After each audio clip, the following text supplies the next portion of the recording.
When a flight attendant lashes out, she learns the hard way that appearances can be deceiving. The cabin buzzed with the hum of quiet conversations as passengers settled into their seats. Flight 278 from Los Angeles to Miami was just another cross-country trip, or so everyone thought. Among the passengers was Alexander Reed, a sharply dressed man in his mid-40s. His unassuming demeanor and calm expression made him blend in. But the aura of quiet confidence he carried set him apart for those who paid closer attention. Seated in first class, Alexander adjusted his leather carry-on beneath the seat in front of him, then leaned back, his gaze wandering out the window. The morning light poured in, casting a warm glow over his tailored navy suit. For him, this wasn't a special flight. It was a routine check on his private jet company, Apex Aviation, one of the top luxury charter services in the country. But he didn't flaunt his ownership. Instead, he preferred to experience the service like any other customer, anonymously. It kept him grounded, reminding him of why he'd built the company in the first place. Nearby, a flight attendant named Claire Wilson moved briskly through the cabin, her polished smile plastered firmly in place. She was a seasoned professional in her early 30s, proud of her position but occasionally prone to impatience. Today was one of those days.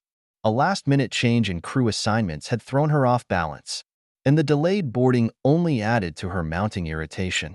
Her sharp eyes scanned the cabin, ensuring everything was in order, or so she thought. But there was something about Alexander that grated on her nerves. Maybe it was the way he'd asked for a second water before takeoff, or perhaps it was her own assumptions about who he was.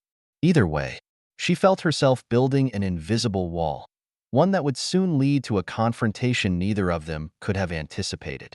The plane's engines roared to life, and the flight began its ascent. Passengers leaned back, scrolling through their phones or flipping through magazines. Claire moved to Alexander's row, her smile strained. "Sir, please make sure your tray table is up," she said in a tone that lacked its usual warmth. Alexander glanced up, his tone polite but firm. "It already is." Claire paused, her eyes narrowing slightly. She could feel the tension rising but dismissed it. After all, it was just another flight, or so she believed. But what started as a small misunderstanding was about to spiral into something far more explosive, leaving everyone on board stunned. As the plane leveled off at cruising altitude, the cabin settled into an almost rhythmic calm.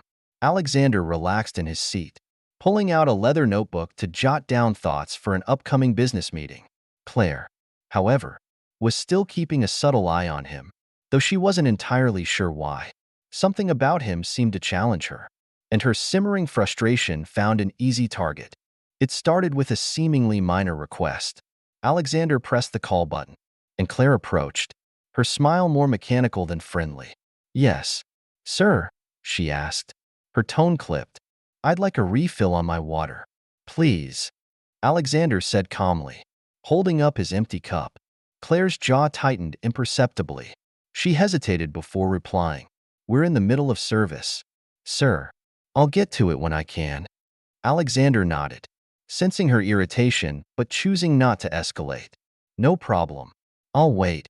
He returned to his notebook, unaware that his response had triggered something deeper in Claire. She moved down the aisle, her thoughts racing.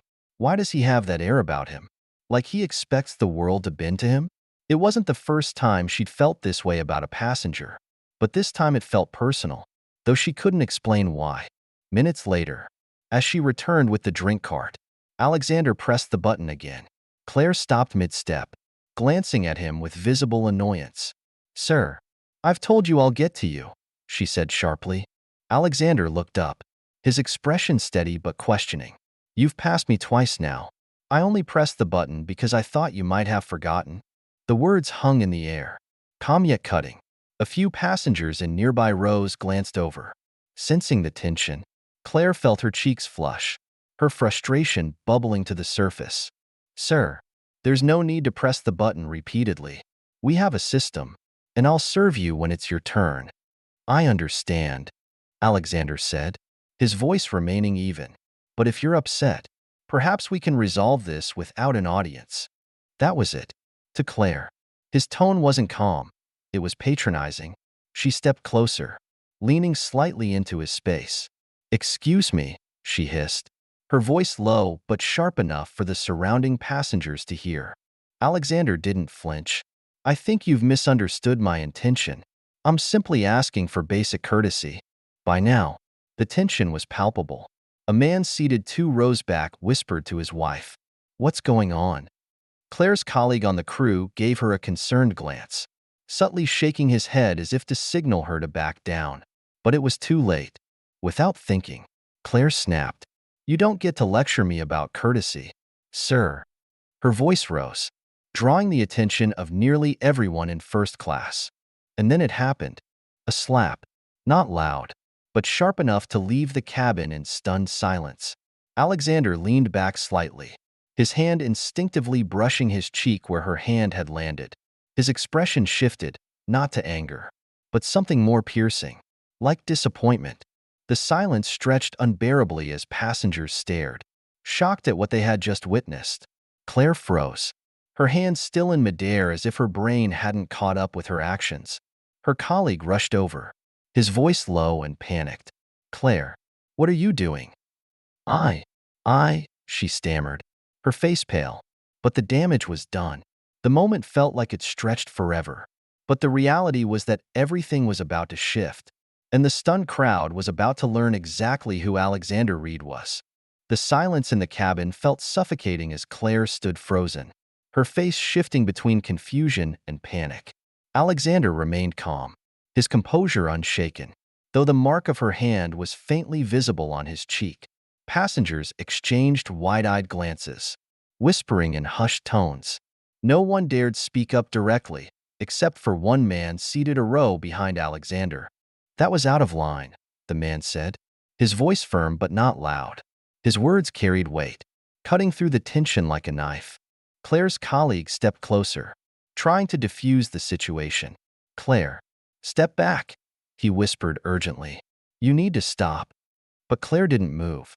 Her breathing was shallow, her mind racing as she tried to grasp the enormity of what had just happened. Alexander finally broke the silence, his voice measured and calm, but there was an undeniable edge to his words. "Ms. Wilson," he said, using the name on her badge, "I think it's time we have a conversation." "Conversation?" Claire's voice cracked, her hands trembling slightly. "I was just—" Alexander raised his hand gently, silencing her. His tone wasn't aggressive, but it was commanding. "Not here," he said, "but you'll want to listen." Claire's colleague, a senior attendant named Greg, quickly intervened. "Sir, I deeply apologize for this incident. Please allow us to make things right." Alexander shifted his gaze to Greg, giving him a small nod. "You might want to call the captain," he said simply. The room seemed to shrink as the weight of his words settled over everyone. Greg hesitated for only a moment before heading toward the cockpit, leaving Claire standing there, pale and unsteady. Alexander reached into his pocket and retrieved his phone. As he scrolled through his contacts, a few passengers leaned closer, curious about what he was doing. That's when someone gasped. "Oh my God!" A woman murmured to her husband, "That's Alexander Reed. He owns this airline." The ripple effect was instant. The whispers grew louder, and all eyes darted between Alexander and Claire, who was now visibly shaking. "What?" Claire asked, her voice faint as her eyes darted around the cabin. A middle-aged man 2 seats away chimed in, almost in disbelief. "You just slapped the man who owns Apex Aviation."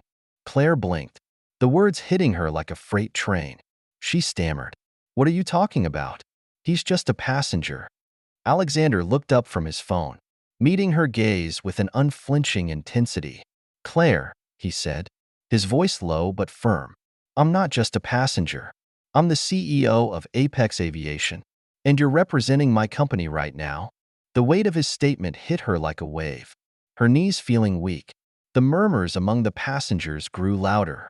Some pulled out their phones, snapping pictures and recording the scene. Claire's face turned crimson as she realized the magnitude of what she had done. Greg returned with the captain moments later, his face a mixture of confusion and alarm. "Mr. Reed," the captain began cautiously, We've been informed of an incident. How would you like us to proceed?"